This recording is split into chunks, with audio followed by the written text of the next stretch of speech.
आज की कहानी है भगवान को पत्र। यह कहानी एक गरीब किसान की है जिसका नाम रेंचो था। उसको भगवान पर पूरा विश्वास था।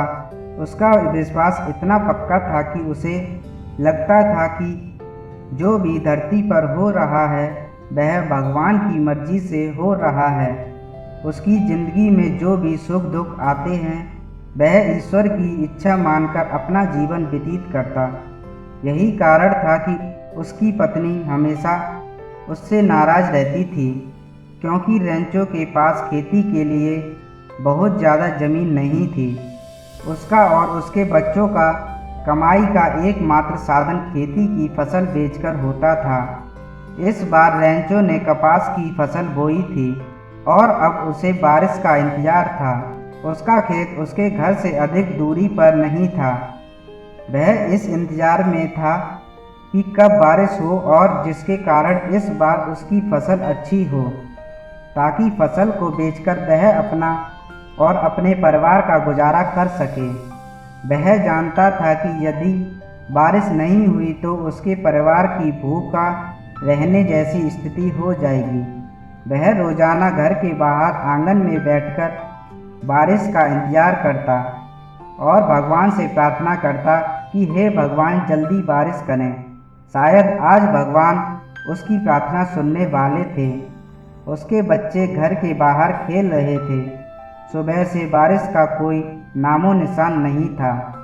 दोपहर हो चुकी थी। अचानक मौसम ने करवट ली और एकाएक बारिश शुरू हो गई। रेंचो बारिश देखकर खुश हो गया। तेज हवा चलनी शुरू हुई और धीरे धीरे बारिश की बूंदें गिरने लगी। पूरे वातावरण में बारिश का माहौल बन गया और बारिश शुरू हो गई। लेकिन धीरे धीरे उसकी खुशी निराशा में बदलनी शुरू हो गई। तेज बारिश लगातार हो रही थी।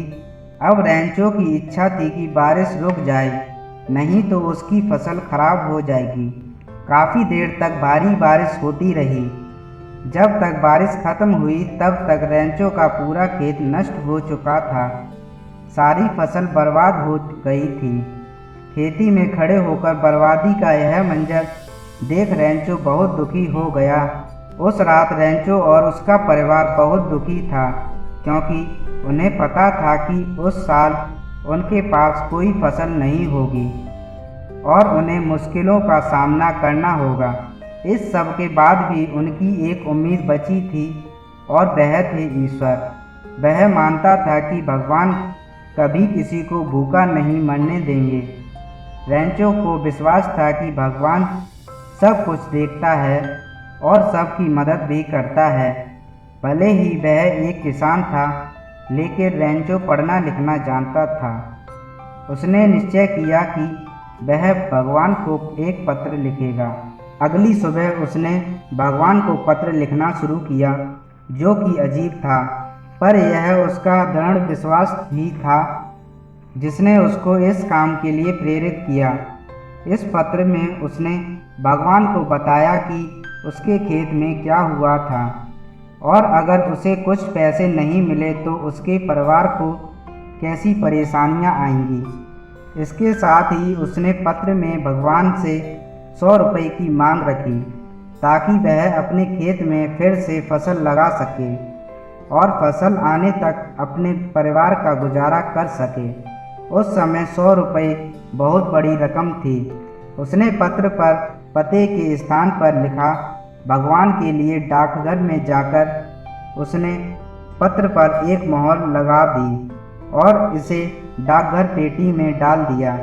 डाकघर में जब पत्रों की छटाई शुरू हुई तो वह पत्र एक कर्मचारी के पास गया। उसने पते के स्थान पर देखा, भगवान के लिए। वह कर्मचारी यह देखकर हंसने लगा और यह बात धीरे धीरे उस डाकघर में एक हंसी का विषय बन गई। यह बात डाकघर के प्रबंधक को भी पता लगी। प्रबंधक एक मिलनसार और दयालु इंसान था।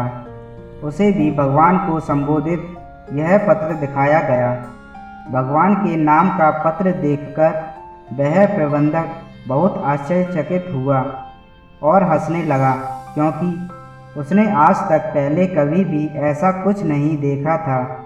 अचानक वह सोचने लगा कि इस आदमी को भगवान पर इतना विश्वास है कि वह उन्हें एक पत्र भेज रहा है। यह सोचकर उसने पत्र को पढ़ने का मन बना लिया। उस पत्र को पूरा पढ़ने पर उसको मालूम हुआ कि पत्र में रेंचो ने अपनी आर्थिक स्थिति बताते हुए भगवान से 100 रुपये की मांग रखी है। प्रबंधक यह भी चाहता था कि रेंचो का भगवान पर यह अद्भुत विश्वास बना रहे। प्रबंधक भगवान में रेंचो के विश्वास को तोड़ना नहीं चाहता था, इसलिए उसने इस पत्र का जवाब देने का फैसला किया। लेकिन प्रबंधक के लिए भी 100 रुपये एक बहुत बड़ी रकम थी। लेकिन प्रबंधक ने पत्र का जवाब देने का मन बना लिया था, इसलिए उसने अपने कुछ कर्मचारियों से पैसे मांगे। उसने अपने वेतन का एक हिस्सा भी दिया और अपने दोस्तों से भी दान पुण्य के नाम पर पैसे देने के लिए कहा। उसने वह सब कुछ किया जो वह कर सकता था, लेकिन फिर भी वह केवल 90 रुपये ही जुटा सका। उसने 90 रुपये का मनी ऑर्डर बनाया और एक लिफाफे में रखा और उस पर हस्ताक्षर के रूप में केवल एक शब्द लिखा। भगवान प्रबंधक ने डाकिया से कहा कि वह इस मनी ऑर्डर को लेकर रेंचो के घर जाएं। डाकिया उसके घर गया और बोला कि रेंचो के नाम मनी ऑर्डर आया है। उसने रेंचो को 90 रुपये का मनी ऑर्डर दिया।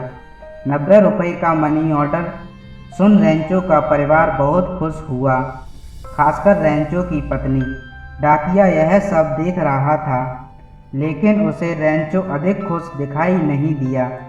वापस आकर डाकिया ने प्रबंधक को सारी जानकारी दी। प्रबंधक बहुत अच्छा महसूस कर रहा था, क्योंकि वह जानता था कि उसने एक महान कार्य किया है। 2 दिन बाद डाकघर में पत्रों की छँटाई के दौरान फिर से एक पत्र आया, जिस पर पते के स्थान पर लिखा था भगवान के लिए। यह दूसरा पत्र भी रेंचो का ही था, जो उसने भगवान को लिखा था। पत्र प्रबंधक को दिया गया। प्रबंधक और उसके कर्मचारी यह सोच रहे थे कि रेंचो ने यह पत्र भगवान का आभार प्रकट करने के लिए लिखा होगा और अब वह अति प्रसन्न भी होगा। प्रबंधक ने पत्र खोला और पढ़ना शुरू किया। पत्र में लिखा था कि भगवान, आपने इस बुरे समय में पैसे देकर मेरी सहायता की, इसके लिए आपका बहुत बहुत धन्यवाद। मुझे पूरा यकीन था कि आप मेरी सहायता ज़रूर करेंगे। मैं आपको यह भी बताना चाहता हूँ कि मुझे केवल 90 रुपये का ही मनी ऑर्डर मिला है, जबकि मैंने आपसे 100 रुपये की मांग की थी। मुझे यकीन है कि आपने 100 रुपये ही भेजे होंगे, लेकिन इन डाकघर के भ्रष्ट कर्मचारियों ने अपना हिस्सा मान लिया होगा और मुझ तक 90 रुपये ही पहुंचाए। इसलिए इस पत्र के माध्यम से मैं अपने बाकी रुपयों की मांग कर रहा हूं। इसके साथ ही आपसे यह अनुरोध भी करता हूं कि बाकी रुपए मुझे आप सीधे ही भेजें, क्योंकि यह डाकघर के भ्रष्ट कर्मचारी अपना हिस्सा मार लेंगे और मुझे फिर से आपको पत्र लिखना पड़ेगा। आपका अपना रेंचो। अगर ये कहानी आपको अच्छी लगी हो तो लाइक, कमेंट, शेयर करें। अगर नए हैं तो चैनल को सब्सक्राइब करें। धन्यवाद।